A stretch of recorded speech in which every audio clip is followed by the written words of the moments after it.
जय जवान, जय किसान, जय विज्ञान सरकार नारा देती है, लेकिन जवान 8 महीने से ज्यादा संसद भवन रोड पर जंतर मंतर पर धरने पे बैठे हैं।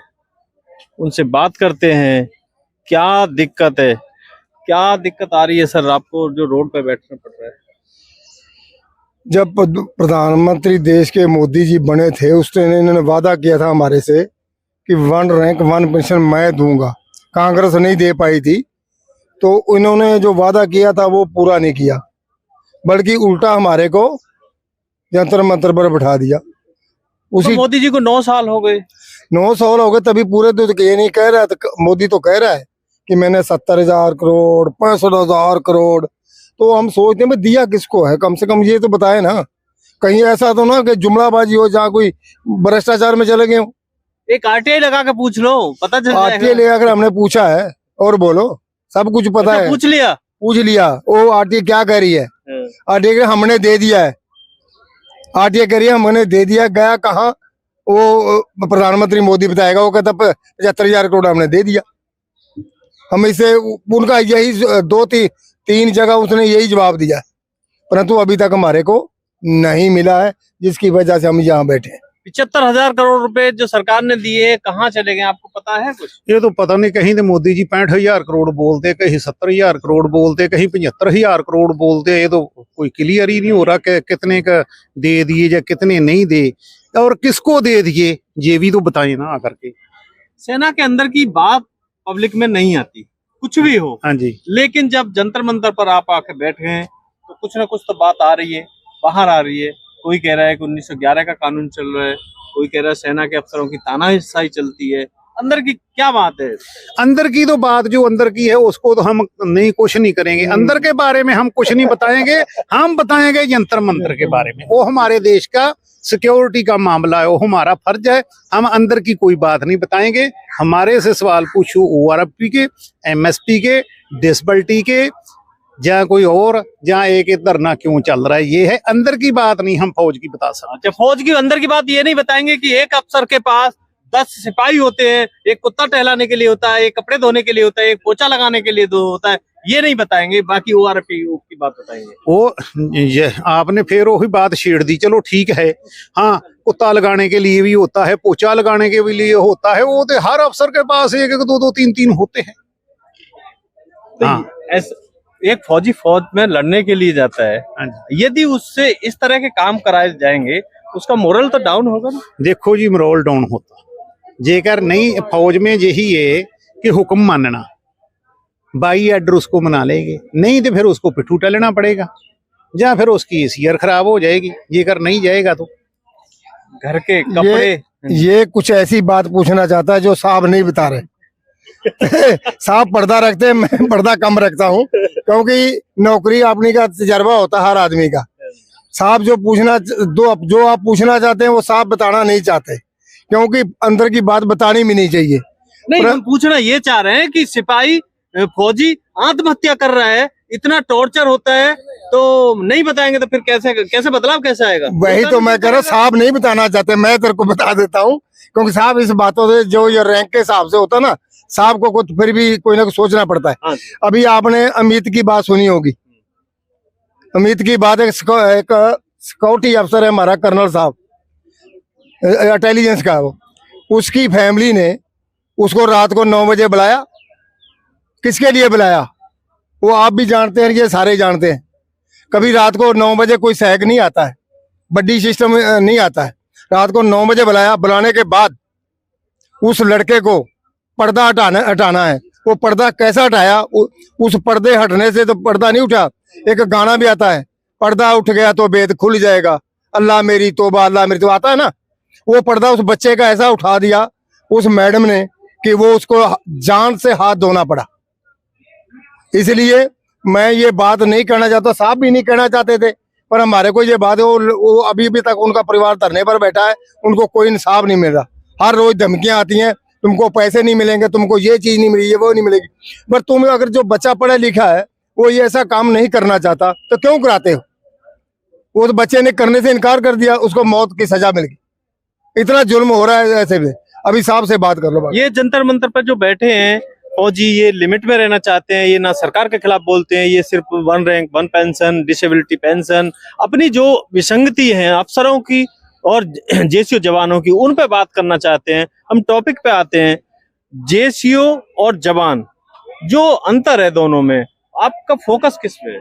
जेसीओ जवान का तो कोई अंतर नहीं है, आपस में दोनों एक है। जवान से ही जेसीओ बनता है, ये तो एक इकट्ठा है। फोकस तो जो ही है, ये जो आरओपी चली थी, ये आरओपी उनके लिए बनी थी जो कम उम्र में आ जाते हैं फौज से नौकरी छोड़ करके। अभी हमने पहले भी शूट किया था, एक महिला बता रही है कि मुझे 12,000 रुपए पेंशन मिलती है, मेरा हस्बैंड शहीद हो गया। 12,000 में उसका पूरा फैमिली भी है, उसका ससुर भी है, सास भी है, तो बच्चे भी हैं। 12,000 में कैसे परिवार चलेगा? हाँ, वही है ना, जब आदमी तो जब जिंदा रहता है तो उस समय तो 50% और बाद में 30% भी हो जाता है। हैं, वो है कि ये जो अंतर ज्यादा डाला गया है, मतलब शहीद तो आदमी भी हो गया, अफसर भी शहीद हो गया, वो भी आदमी। लेकिन इसके अंदर जो बहुत बड़ा भेदभाव है, जैसे वो 12,000 रह रही है, एक बने 70,000 लिया जा रहा है। बच्चे इसके भी है, बच्चे उनके भी है, दोनों के बच्चे बराबर ही है ना।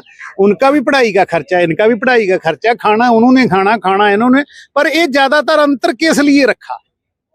हमारी लड़ाई ये है कि ये जो है कि इसको बराबर किया जाए, कि इसका अंतर क्यों ज्यादा रखा गया है। एक जवान शहीद होता है, जब उसके पार्थिव शरीर गांव में आता है या उसके जन्म स्थान पे आता है, लोगों के आंसू निकलते हैं, सबकी शहादत, सभी की सिंपैथी होती है उसके साथ। लेकिन सरकार अभी कुछ दिन पहले है कि एक पट्टे का अनाउंसमेंट किया सरकार ने, 5 साल से लड़ रही है वो, अभी तक पट्टा नहीं मिला। एक कहने का मतलब जब वो कुछ दिन का ही होता है, उसके बाद फिर जो वीरांगना है वो धक्के खाती रहती है। हाँ, वो है, जब आएगी तब नेता लोग चले जाएंगे। उस समय तो सभी पार्टियों के नेता लोग जाते हैं। जब उसका 10-15 दिन के बाद उसकी अंतिम अरदास हो जाएगी, जान मेरे को नहीं पता क्या बोलते हैं, हमारे अंतिम अरदास ही बोलते हैं। जब हो जाएगा तब वो कोई नहीं जाएगा, फिर उसके पास धक्के ही धक्के रह जाएंगे सिर्फ अपनी नेतागिरी चमकाने के लिए, अपने लोगों को एक उल्लू बनाने के लिए जाते हैं। दिल से कोई नेता नहीं जाता कि हमारा शहीद हो गया है या कुछ है। सब ऊपर से ये आते हैं और कुछ नहीं है। और जेकर जे शहीदों से ही हो तो उस बेचारी को जो इधर आ रही थी, वो वीर नारी, उसको फिर धक्के खाने की क्या जरूरत थी? वो बोल रही, तहसीलदार बोल रहा है 1 बीघा मेरे को दे दे, दुकानों को बोल रहा होगा 1 बीघा मेरे को दे दे, तो फिर उनको दान ही कर दी जाए। फिर वो किस लिए धक्के खा रही है? जो वीर नारी होती हैं उनके लिए मैं आपसे पूछना चाहूंगा, सेना के अंदर कोई ऐसा सिस्टम होना चाहिए ताकि कोई सिविलियन के पास ना जाए, वो अपना जो सेना का अफसर है या मतलब ऑफिस है लोकल लेवल पर वहाँ बनना चाहिए और उनकी परेशानी सुननी चाहिए, ऐसा होना चाहिए? नहीं, वो ऐसे है, जबे बाण लाग गयो तबे रोस जाग्यो। बात ऐसी है भी जब बाण लगता ना बंदे को तो तभी रोस जागता है। रोस लिए इसलिए रोस धरने प्रदर्शन पे हम बैठे हुए हैं भी साडी ਜਿਹੜੀਆਂ ਮੰਗੇ ਆ, 2 ਹੀ ਮੰਗਾਂ। ਅਸੀਂ ਇੱਕ ਮੰਗ ਸਪੈਸ਼ਲ ਇਹ ਰੱਖੀ ਆ, 3 ਜੱਜਾਂ ਦੀ ਸਾਡੀ ਕਮੇਟੀ ਬਣਾਓ। 3 ਜੱਜਾਂ ਦੀ ਕਮੇਟੀ ਜਿੱਦਣ ਸਾਡੀ ਬਣ ਜੇਗੀ, ਅਸੀਂ ਇਸ ਧਰਨੇ ਦੇ ਨਹੀਂ ਬਹਿਣਾ। ਉਹਨੂੰ ਅਸੀਂ ਸਾਰੀ ਆਪਣੀ ਪ੍ਰੋਬਲਮ ਦੱਸਣੀ ਆ। ਸਾਡੀ ਪ੍ਰੋਬਲਮ ਦਾ ਜਿਹੜਾ ਸੋਲਵ ਹੱਲ ਜਿਹੜਾ ਕੱਢਣਾ ਹੈ ਉਹ ਉਹਨਾਂ 3 ਜੱਜਾਂ ਨੇ ਕੱਢਣਾ ਸਾਡਾ। ਉਹ ਜੋ 3 ਜੱਜ ਸਾਨੂੰ ਆਖਣਗੇ ਤੁਹਾਡੀ ਮੰਗਾਂ ਗਲਤ ਨੇ ਤੇ ਅਸੀਂ ਉੱਠ ਕੇ ਚੱਲ ਜਾਣਾ, ਸਾਨੂੰ ਕੋਈ ਪ੍ਰੋਬਲਮ ਨਹੀਂ ਆ। ਅਸੀਂ ਕੱਲ ਵੀ ਬਾਰ-ਬਾਰ ਇਹੋ ਗੱਲ ਕਰ ਰਹੇ ਹਾਂ ਵੀ 3 ਜੱਜਾਂ ਦੀ ਜਿੱਦਣ ਸਾਡੀ ਕਮੇਟੀ ਦਾ ਐਲਾਨ ਕਰ ਦੂਗੀ अपनी संसद, ते सानू सरकार तो वैसे ही जजों को तनख्वाह देती है, रिटायरमेंट के बाद भी देती है। नहीं पेंशन तो मिलती है ना, वो कहीं ना कहीं आयोग में उनका सिलेक्शन भी करते हैं, वो काम भी करते हैं। तो मेरा कहने का मतलब ये, मेरा कहने का मतलब 3 जजों की कमेटी आप मांग रहे हैं, सरकार को क्या दिक्कत हो रही है? ऐसे है, मान लो 3 जजों की कमेटी बना दी उन्होंने, 3 सुप्रीम कोर्ट के 3 रिटायर्ड जज। अभी वो देखेंगे करेंगे ते जेकर वो दोनों साइड को जो फैसला देगी मंजूर होना चाहिए। सरकार को पता है कि हमने हार जाना, सरकार इसलिए नहीं बनने दे रही। वीर नारियों के ऊपर मेरा एक सवाल है, जैसे कि कोई रूरल एरिया में होते हैं, डिस्ट्रिक्ट लेवल पे कोई सेना का कोई ऑफिस इस टाइप का होता है कि यदि उसे दिक्कत परेशानी हो, जो उनका हस्बैंड शहीद हो जाता है, अकेली महिला होती है, तो वहां जाकर अपनी दिक्कत परेशानी बताए? कुछ नहीं, कोई ऑफिस नहीं है, कुछ नहीं है। अभी आपने सवाल पूछा था कि उनके लिए कोई अलग सिस्टम होना चाहिए। हाँ, उनके लिए कोई अलग सिस्टम होना चाहिए जहां जाके वो अपनी बात रख पाए और उनका जो मसला है पहल के आधार पे जो है होना चाहिए, सॉल्व किया जाए। उनके लिए लागू नहीं है। एक सुरजा रिपोर्ट है जो हमारे पूरे आर्मी के लिए लागू है। वो आर्मी के लागू है कि हमारे जब वो औरत जाएगी ना, अभी तुम ही बाल बच्चेदार आदमी है, उससे ऐसे ऐसे सवाल हमारे ही आदमी बैठे तो वो करते हैं कि वो औरत लेडी जब बेचारी वो उसमें उलझ जाती है, क्योंकि उसको आर्मी के बारे में पूरा ज्ञान नहीं है। अगर नॉलेज है तो मेरे जैसे तेरे जैसे को हमारे को अगर पूछेगा तो हम कड़क नहीं जवाब देंगे। इसलिए वो बेचारी औरत उलझ जाती है। उसमें उलझने के बाद कहीं उसको जमीन या कुछ बारे में या नौकरी इसके कुछ ऐसा सिस्टम हो, औरत चाहती है कि मेरा काम ये सॉल्व हो, तो उसको इस तरीके से वो बेचारी फंस जाएगी उसमें, कभी डीसी के पास, कभी तहसीलदार के पास, कभी एसडीएम के पास, कभी थाने, कभी पुलिस। वो जब फंस जाएगी बेचारी, वो कहाँ जाएगी? मैं ऑनलाइन ये बात ऑन रिकॉर्ड कहना नहीं चाहता, लेकिन जब हमने बाइट की तो वो जो वीर नारी थी वो ये भी कह रही थी कि मतलब जब हम तहसीलदार के यहाँ जाए या किसी भी ऑफिस में जाए तो मतलब कहने का मतलब बुरी नजर से भी देखते हैं, हेट नजर से भी देखते हैं। उसका भी मतलब उसका हस्बैंड शहीद हुआ है, देश के लिए शहीद हुआ है, कोई मतलब ऐसे ही तो रोड पे एक्सीडेंट हो नहीं गया, तो प्यारिटी पे हर सुविधा मिलनी चाहिए उसे। बात यह है कि सभी दुनिया एक जैसी नहीं है। हम भी इतने आदमी खड़े हैं कि सभी एक जैसे नहीं है। कई तहसीलदार बढ़िया भी होते हैं, कई घटिया भी होते हैं, कोई अधिकारी अच्छा होता है, कोई बुरा होता है। तो कोई ना कोई ऐसे के पल्ले पड़ जाता आदमी तो उसको बेचारी को बुरी नजर वाले से दूर रहना पड़ता है। अपनी इज्जत तो बचानी है ना उसने। तो ऐसे कई आदमी हैं, पर तो सभी ऐसे नहीं है समाज के अंदर। अगर समाज के अंदर अच्छे हैं तो समाज खड़ा है, अगर समाज के अंदर बुरे जिस दिन आ गए तो समाज खत्म हो जाएगा। आपका अनशन चल रहा है, तो क्या ये उम्मीद है कि किसान आंदोलन का रिकॉर्ड टूटेगा? बिल्कुल, हमें ये उम्मीद है कि किसान आंदोलन का रिकॉर्ड टूटेगा। सरकार चुनाव से भी नहीं डर रही? चुनाव आ रहे हैं, 5 स्टेट में चुनाव है। देखो, चुनाव आ रहे हैं, सरकार का भी दिमाग है, ये जो बैठे हुए हैं इनका भी दिमाग है। वो तो ये अपने आप ही फैसला ले लेंगे कि हमने क्या करना। सब समझदार है, ये अपने आप ही फैसला लेंगे कि 2024 में हमने क्या करना है कि नहीं होने वाला। गिरने से भी नहीं डर रही क्या? वो मोदी सरकार हो तो मोदी ही जाने, उसको तो जो हो कि हम तो ताकतवर राजा है। वो तो बोल रहा था सबका विकास, सबका साथ सबका विकास, पर वो सबके साथ हो। क्या किसान कहीं धरने पे बैठा है, जवान कहीं धरने पर बैठा है, और इधर अभी देखो चंद्रयान 3 लॉन्च किया, उनके जो लॉन्चिंग पैड के जो वर्कर है उनको 8 महीने से तनख्वाह नहीं मिली। लेकिन मोदी जी कह रहे सबका साथ सबका विकास। और दीपावली, हर दीपावली वो सेना में मनाते हैं। देखो जी, दीपावली में तो जाएंगे तो हम तो और दुखी हो जाते हैं। जब ये दीपावली में जाते हैं, ये तो ना जाए तो अच्छा है।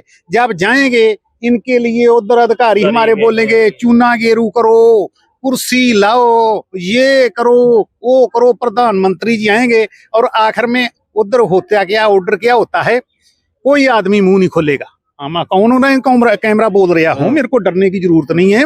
बोलेंगे, कोई मुंह नहीं खोलेगा, कोई नेताजी से फालतू बात नहीं करेगा, कोई नजदीक नहीं जाएगा। तो उस दीपावली मनाने का क्या फायदा? फिर गए यहीं लड्डू खा ले, उधर क्या जाना, जहाज का झूठा लेने जाना। एक सैनिक ये कह रहे थे कि मोदी जी दीपावली पे वहां जाते हैं और सेना की वर्दी पहनते हैं। मैं जानना चाहूंगा, मैं सिविलियन हूँ, मुझे पता नहीं है। वो कह रहे कि सेना की वर्दी अलाउ नहीं है क्योंकि सेना की वर्दी से उन्हें कोई मतलब नहीं है। ऐसे एक मिनट मैं बताता हूँ। सेना की वर्दी जो प्रधानमंत्री को अलाउड नहीं है, ये भी जानते हैं आप, भी सुन लो पक्का। वो तो सेना की लोड नहीं है। आपने कहा ना वो लड्डू खाने नहीं जाते, साहब ने बता दिया। ये हम तो कान पकड़ते हैं।